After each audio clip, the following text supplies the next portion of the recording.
Buenas noches, amigos, amigas. Bienvenidos nuevamente a este programa de plataforma, este espacio que nos da el canal TVX. Estamos otra vez en esta segunda semana del año.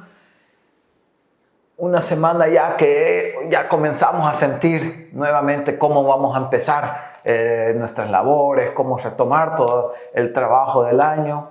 Y es momento también de ir ya pensando qué es lo que vamos a hacer. Esto es lo de los propósitos del año. Ir viendo ya tenemos esta primera semana de gracia, o la primera semana donde ya comenzamos a ver qué vamos a hacer en el resto del año. El 2020, el año pasado, nos ha enseñado mucho y retomemos las enseñanzas del año pasado. Retomemos mucho de lo que nos hizo pasar el año 2020 y a partir de ahí construyamos y a partir de ahí planteémonos nuestros objetivos de este nuevo año. Eso sí, no nos olvidemos que todo el tema de la pandemia, el virus, todavía es parte de nuestra realidad, todavía es parte de la cotidianidad. Los casos en el mundo y en el país están aumentando y es importante que aunque estemos iniciando este nuevo año y que el 2020 haya quedado en el pasado, haya quedado atrás, pues el virus no ha quedado atrás, el virus se mantiene, sigue.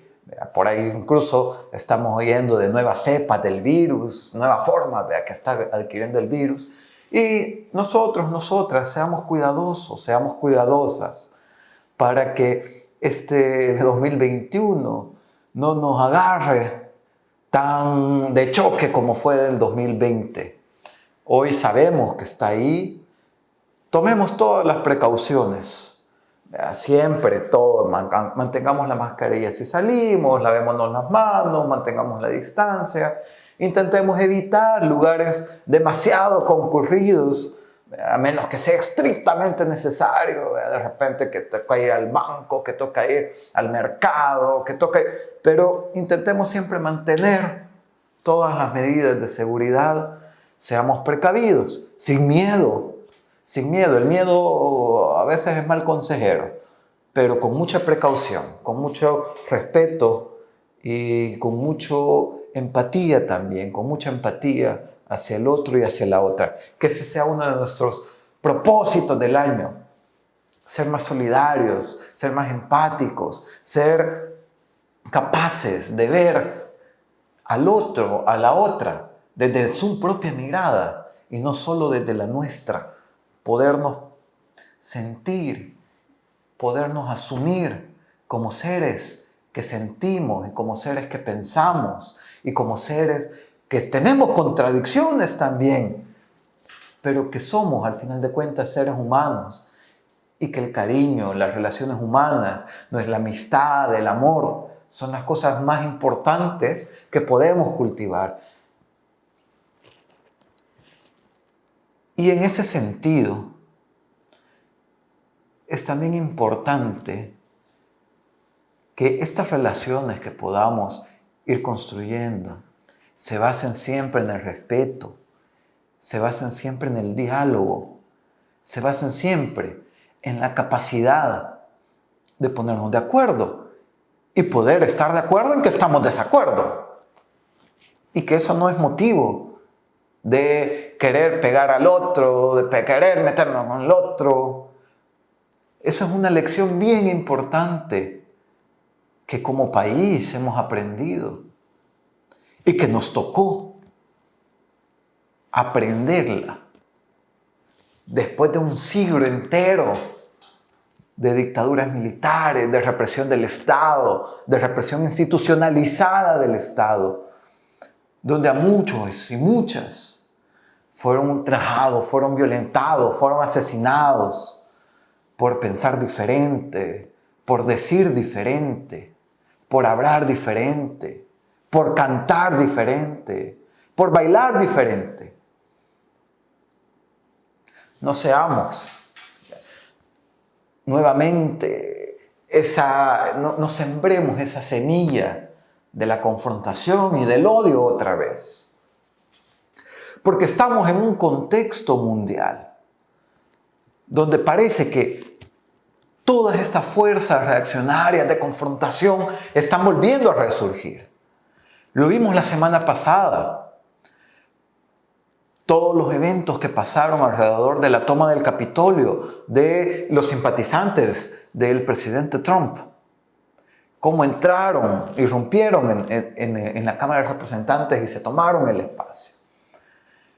Y aquí yo voy a diferir un poco con muchas de las voces críticas de esto. Yo creo que en muchas ocasiones es válido que las instituciones respondan a la gente y es válido la protesta de la gente para que las instituciones nos representen.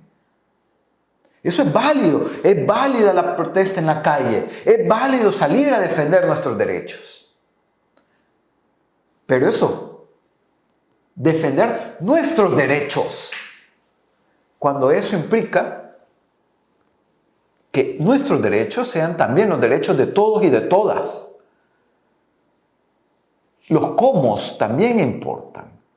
Porque si vamos a ver cuáles eran las exigencias que se veían en estos protestas que se dieron en el Capitolio, de fondo habían unos fuertes componentes xenófobos, nacionalistas, racistas. Y entonces eso no, para eso no. Pero ese tipo de discursos y ese tipo de confrontaciones lo estamos viendo resurgir nuevamente en el mundo. Ya no solo en Estados Unidos. Lo que vimos la semana pasada fue una de las expresiones más visibles de ese fenómeno. Pero es algo que ya hemos estado viendo. Y que Trump, la presidencia de Trump, el gane de Trump, solo es una manifestación de algo más profundo que se está gestando en la sociedad, en el mundo. Y que tiene que ver con esa profunda desigualdad social, política, económica, de representación. Trump, y lo que implica, lo que significa Trump, porque Trump no es solo una persona. Detrás de Trump hay todo un movimiento y hay toda una significación y una narrativa que retoma estas desigualdades, pero para ponerlas en beneficio de otros grupos empresariales. No para ponerlos en beneficio de la gente, en beneficio de las libertades, en beneficio de la capacidad de diálogo, la capacidad de establecer consensos y construir realidad juntos y juntas. No, retoman esa realidad para hacer más división, para hacer más confrontación. Y al final de cuentas, esa desigualdad no la están buscando corregir.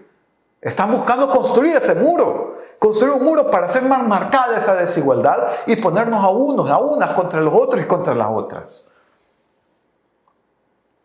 La desigualdad la podemos ver en diferentes expresiones de nuestra sociedad.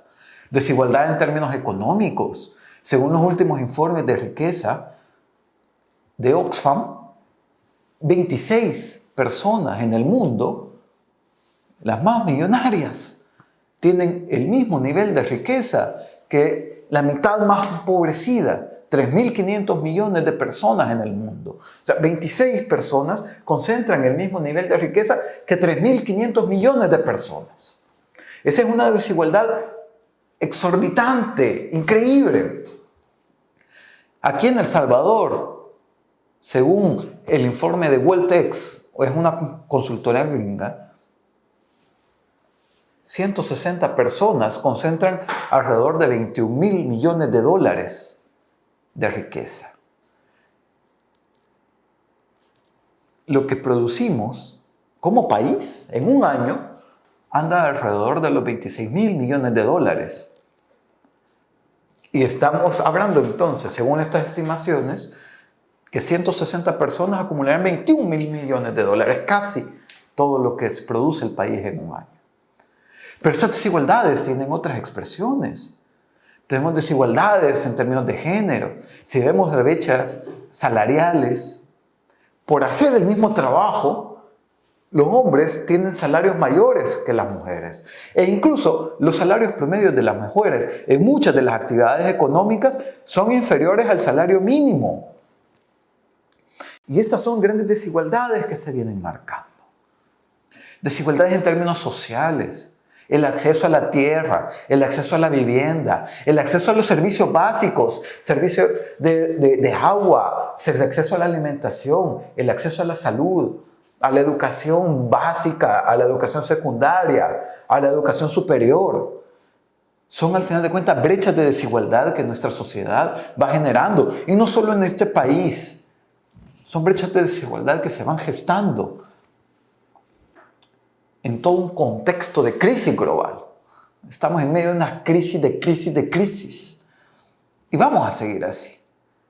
Por eso es importante recordar las lecciones que nos ha dejado el pasado para construir el futuro. Tenemos que ser capaces de ver hacia atrás para poder entender el hoy y construir el mañana.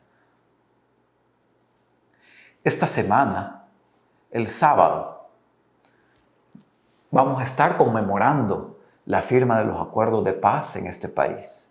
Esa firma que se dio en 1992, que es un ejemplo de cómo sí podemos ponernos de acuerdo y cómo poder resolver diferencias con el diálogo y con el acercamiento.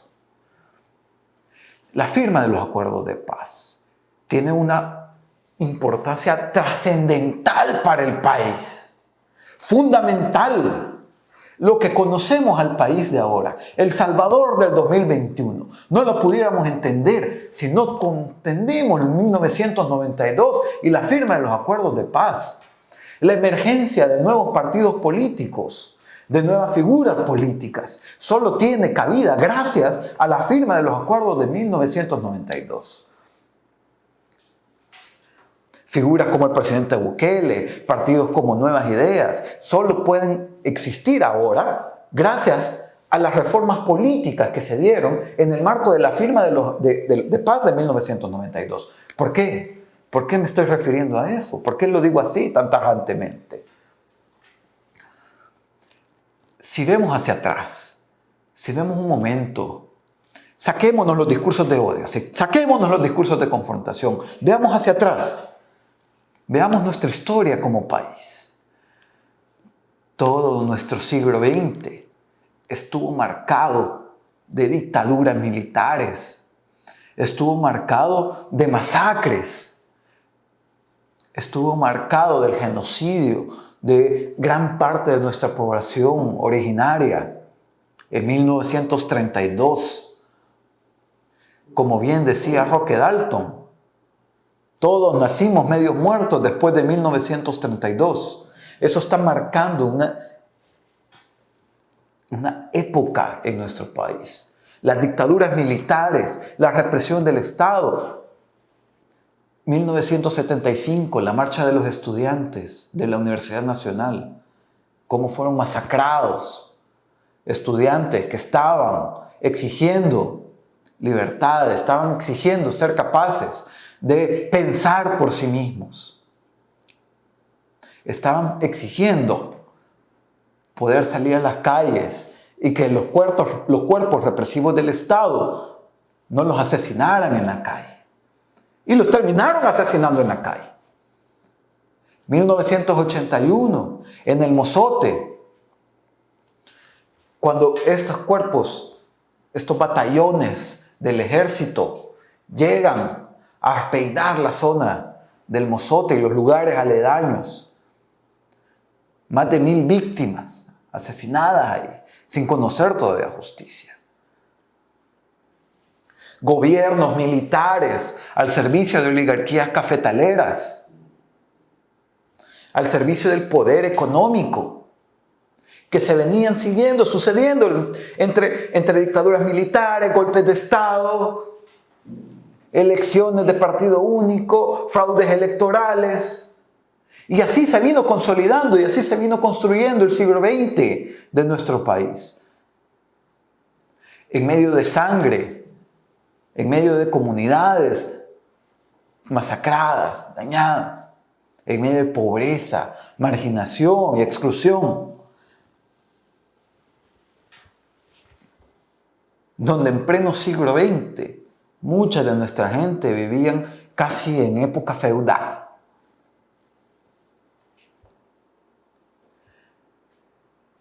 Se dio la guerra.